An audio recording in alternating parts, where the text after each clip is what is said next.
2020년 7월 A형 엑셀 제1작업에 있는 표서식 작업을 작성해 보도록 하겠습니다. 먼저 표서식을 작성하기 전에 모든 시트의 A열의 너비 1을 지정하기 위해서 시트 전체를 선택하겠습니다. 시트 1이 선택된 상태에서 키보드의 Shift 키를 누르고 시트 3을 클릭을 합니다. 그러면 통합 문서에 보시면 그룹이라고 되어 있을 겁니다. 시트 1, 시트 2, 시트 3이 다 선택되었다는 것이죠. 이 상태에서 A열을 선택하고 마우스 오른쪽 열 너비를 1로 지정을 합니다. 그리고 워크시트 전체에 굴림 가운데 맞춤을 적용하기 위해서 A와 1이 만나는 지점을 클릭을 하며 워크시트 전체가 선택이 되죠. 단축키 컨트롤 A를 이용하셔도 되겠습니다. 글꼴 지정하겠습니다. 굴림 가운데 맞춤. 자, 그런 후에 시트 1은 변경하겠습니다. 시트 3에서 더블 클릭하시고 제3작업이라고 입력합니다. 시트 2는 제2작업, 시트 1은 제1작업, 엔터 칩니다. 자, 제1작업 엔터 치고 나면 그룹이 이제 다 해제된 것을 볼 수 있습니다. 도형과 표 작업을 하기 전에 먼저 행높이 조정을 먼저 조금 해 놓도록 하겠습니다. 1행에서 3행의 행높이는 25로 지정하겠습니다. 그리고 7월 문제를 보시면 4행과 14행이 두 줄 입력이 있습니다. 그래서 4행을 선택한 후에 키보드의 컨트롤 키를 누른 상태에서 14행을 선택하고 마우스 오른쪽 행높이 두 줄이 입력된 곳은 행높이를 32로 입력합니다. 5행에서부터 13행까지 범위를 씌운 후에 마우스 오른쪽 행높이 여기는 22를 지정하겠습니다. 자, 그럼 B4번지에서부터 데이터를 입력하겠습니다.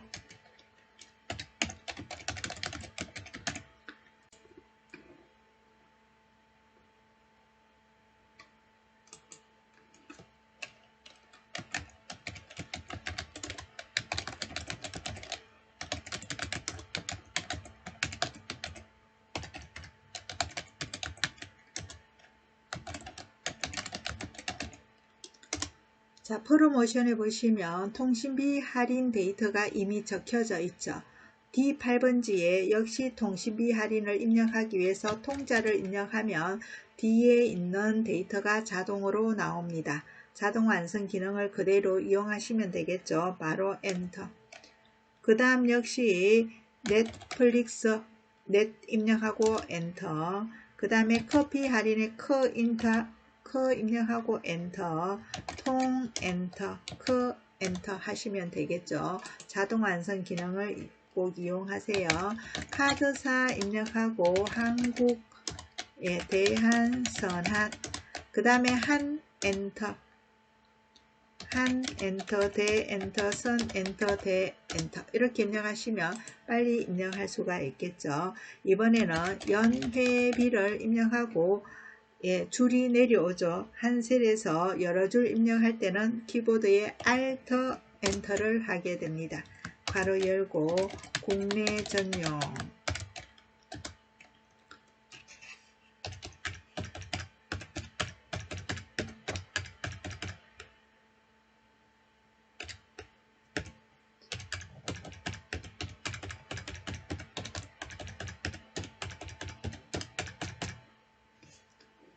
포인터 적립률 역시 Alt 엔터 이용하셔야 되겠죠. 자, 그 다음에 보시면 백분율이 적혀 있습니다. 그죠? 퍼센트가 적혀 있는데 하나하나 입력할 때마다 키보드에 있는 퍼센트 값을 입력하면 입력이 조금 느려지겠죠. 그래서 이 백분율이 여러 군데 적용이 되어 있을 때는 범위를 먼저 지정하고 표시 형식에 있는 백분율 스타일을 먼저 지정해 놓겠습니다. 그런 후에 숫자만 입력합니다. 2.1, 1.5, 3, 2, 5, 3, 1.5, 3. 자, 이렇게 하고 나면 자리점이 안 맞죠. 그러면 여기에서 자리점 늘림을 해서 프린터 물과 같이 소수점 한 자리까지 맞춰 주시면 되겠습니다.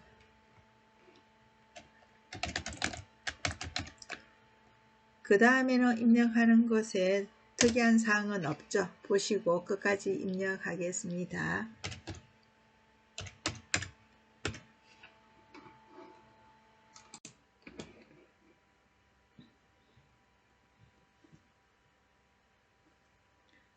자, 이렇게 데이터 보시고 입력은 이제 다 하셨죠. 자, 입력을 다 하신 후에 전체 B4에서부터 J14까지 범위를 씌웁니다. 범위 씌운 후에 글꼴 그룹에 보시면 테두리 영역에 들어가셔서 모든 테두리를 적용시킵니다. 다시 한번 목록을 펼쳐서 굵은 상자 테두리를 한 번 더 클릭을 합니다. 이번에는 범위를 B5번지부터 J12번지까지 범위를 씌우고 굵은 상자 테두리가 밖에 나와 있죠. 이때 밖에서 바로 굵은 상자 테두리를 한 번 더 적용합니다. 이번에는 한꺼번에 셀 병합을 하도록 하겠습니다. B13, C13, D13 드래그 하시고요. 그 다음에 컨트롤 키를 누른 상태에서 B14, C14, D14 다시 F13, 14 대각선이 들어있는 영역 맞죠? 자, 그 다음에 G13, H13, I13까지 범위를 씌우고 병합하고 가운데 맞춤을 합니다. 자, 그리고 F14에 보시면 대각선의 테두리를 넣도록 하겠습니다. 셀을 선택하시고 마우스 오른쪽 셀 서식 들어가셔서 셀 서식 대화 상자가 나타나면 테두리 탭에 보시면 선 스타일이 일반 얇은 실선을 선택한 후에 대각선을 선택해주고 확인을 클릭해줍니다. 대각선이 들어갔죠. 자, 이번에는 열 너비를 조정하도록 하겠습니다. B열, C열, D열을 선택하고 C와 D 사이의 경계선에서 마우스 포인터 모양이 좌우의 화살표 모양일 때 더블 클릭하면 열 너비가 조정이 되죠. 자, 이번에는 F열 더 늘려주도록 하겠습니다. 자, 가입자 수도 조금 더 늘려주고요. 자, 그러면 열에서 글자 안 보이는 곳이 없도록 적당하게 다 열 너비를 조금씩 조절해 주시면 되겠습니다. 자, I열도 조절을 하셔야 연회비가 다 보이게 되죠.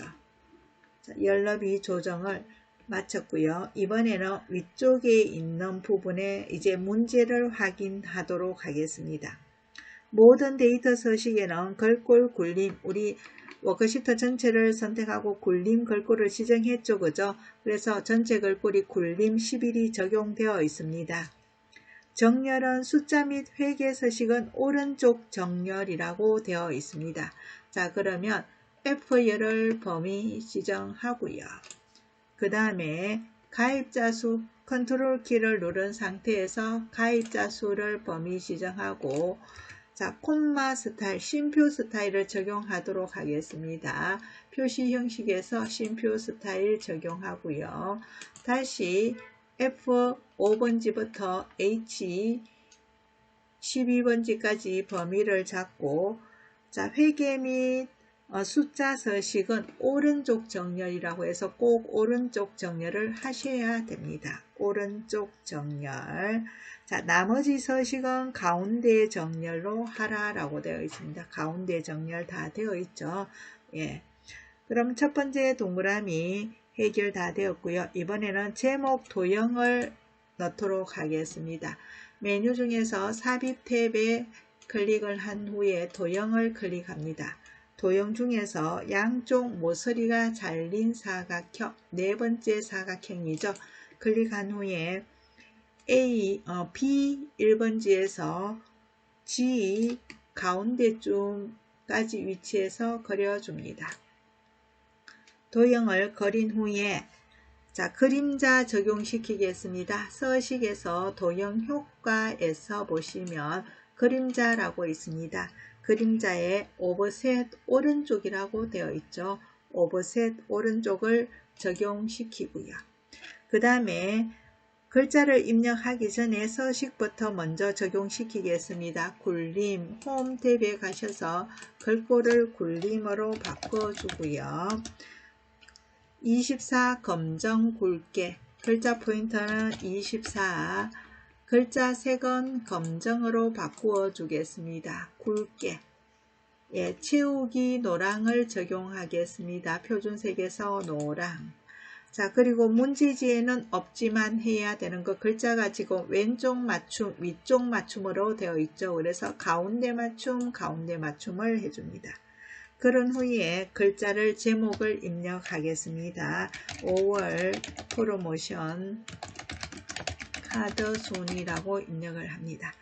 결제란 작성하도록 하겠습니다. 임의의 셀에 결제란을 작성하여 그림으로 복사 기능을 이용하여 붙이기 하시오 하고 단 원본 삭제라고 나타나 있습니다. 그래서 데이터에 영향을 받지 않는 K15행에 작성을 하도록 하겠습니다. KLMN을 범위 씌우고 글자 먼저 입력을 합니다. 결제 엔터, 담당 엔터, 선임 엔터, 팀장 엔터. 자, 그런 후에 K 있는 결제 15행과 16행을 범위 씌우고 병합하고 가운데 맞춤을 합니다. 자, 그리고 글자 방향을 세로 서기로 바꾸어 줍니다. 자, K열의 너비를 좁히도록 하겠습니다. 이번에는 행 높이 16과 17 사이에 마우스 포인터 모양을 맞추시고 16행을 내려줍니다.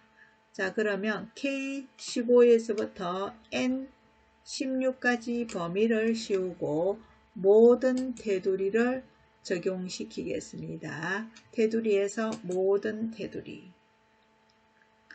그런 후에 자, 홈 탭에 보시면 바로 복사라고 있죠. 그죠? 복사. 단축키는 컨트롤 C이죠. 복사를 한 후에 자, H1번에 클릭을 하고요. 마우스 오른쪽 하셔서 선택하여 붙여넣기에 클릭을 하지 마시고 하위 메뉴로 그대로 옆으로 건너와서 기타 붙여넣기 옵션 중에서 끝에서 두 번째 그림이라고 있습니다. 그림을 클릭하면 그림으로 붙여 넣어지죠. 방향키로 아래쪽으로 살짝 내리시고요. 아래쪽 크기 조절을 조금 하도록 하겠습니다. 예, 결제란이 완성이 되었죠.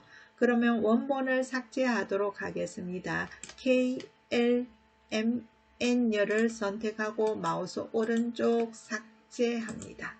원본까지 삭제가 다 되었죠. 자, 그러면 그림 복사 기능을 이용해서 다 결제란을 작성하였고요. 자, 그 다음에 채우기 주항 적용을 시키도록 하겠습니다. B4에서부터 J4까지 범위 지정하고요. 컨트롤 키를 누른 상태에서 G14, 그 다음에 I14를 선택하고 채우기 있는 영역을 선택한 후에 표준색에서 주항을 선택해 줍니다. 채우기 주항. 자, 이번에는 유선 검사를 하도록 하겠습니다. 유선 검사는 H14셀을 클릭을 하고요. 메뉴 중에서 데이터 메뉴 탭을 클릭을 한 후에 데이터 유효성 검사를 클릭을 합니다. 그럼 데이터 유효성 검사 대화 상자가 나타나죠. 이때 제한 대상을 목록으로 만들어 주고요. 원본을 클릭한 후에 문제지 확인합니다. 관리 코드 영역이 표시되도록 되어 있죠. 그래서 B5에서부터 B12 영역을 범위 지정한 후에 확인하게 되면 데이터 유효성 검사가 적용이 되죠. 목록 단추를 클릭을 해서 문제지에 나타나 있는 DJ2-312를 선택해 놓으면 되겠죠.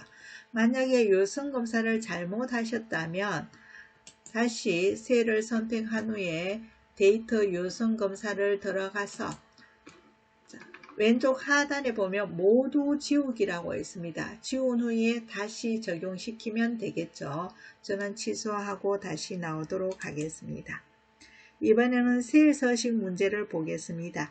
HO에서 H12 영역에 셀 서식을 이용하여 숫자 뒤에 명을 표시하시오 라고 되어 있죠. 자, 범위를 씌우면서 데이터 성격을 한번 봅니다. 1000단위가 넘어가는 숫자 데이터이죠. 이 뒤에 명을 붙이라고 했습니다. 마우스 오른쪽 셀 서식 들어가겠습니다.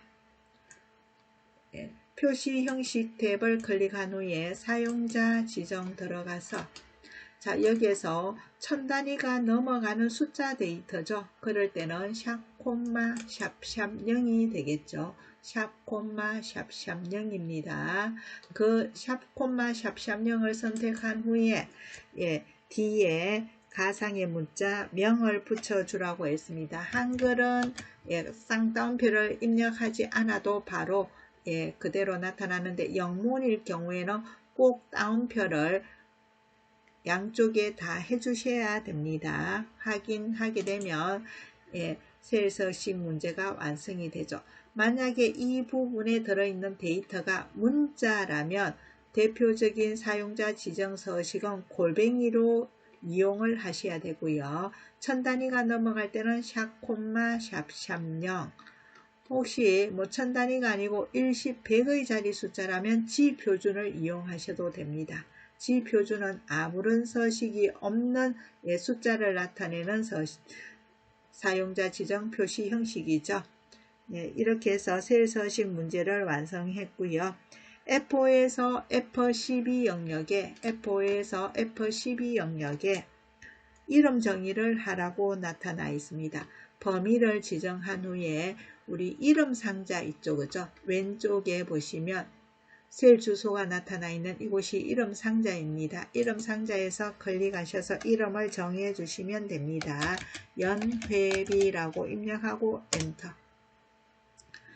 이름 정의를 하고 나면 이름 정의된 것은 어디에서 확인할 수가 있느냐 하면 메뉴 중에서 수식에서 이름 관리자라고 있습니다.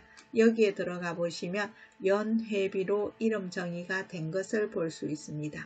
이름 정의가 잘못되었을 때는 이 부분을 삭제하거나 편집이 가능하죠. 일단 닫기 하고 나오겠습니다. 자, 여기까지 표 작업을 완성했습니다.